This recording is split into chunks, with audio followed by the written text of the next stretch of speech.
On le voyait sur ces images, il est tombé beaucoup de neige en Saskatchewan aujourd'hui. Ernst Jeudi, vous êtes avec nous pour faire le bilan ce soir. On peut donc dire que c'était une journée très difficile que la Saskatchewan a connue en termes de météo.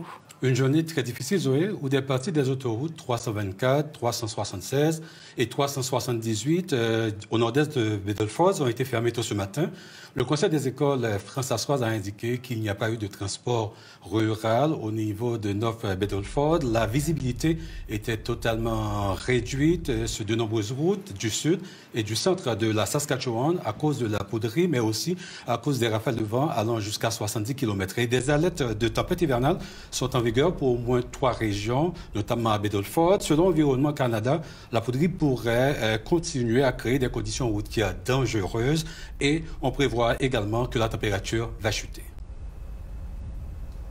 Étant donné que les vents vont venir du nord, on va aussi voir des températures plutôt froides, certainement froides comparées à ce qu'on a vu tout récemment. Alors, on a plusieurs précautions à prendre aujourd'hui, demain et cette semaine qui vient. Oui, toujours les précautions d'usage quand on est en Saskatchewan en hiver.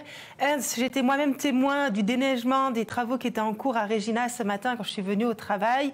Il me semble que c'était la même chose à Saskatoon aussi. Les équipes municipales s'activent fort là pour dégager les routes.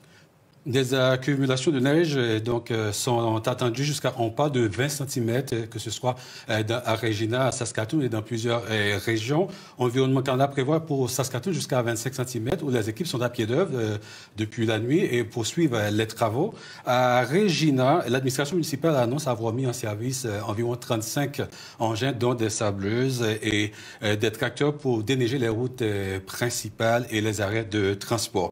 Vous vous demandez au niveau des aéroports comment ça se passe, Zoé. Sachez bien, aucun vol n'a été annulé. Les administrations aéroportuaires annoncent donc qu'elles suivent de très près le plan hivernal pour déneiger les pistes. Mais comme on peut dire que le temps change et aussi le statut des vols, on recommande de se renseigner auprès des lignes aériennes au cas où il y aurait un éventuel changement. Oui, effectivement, beaucoup de changements.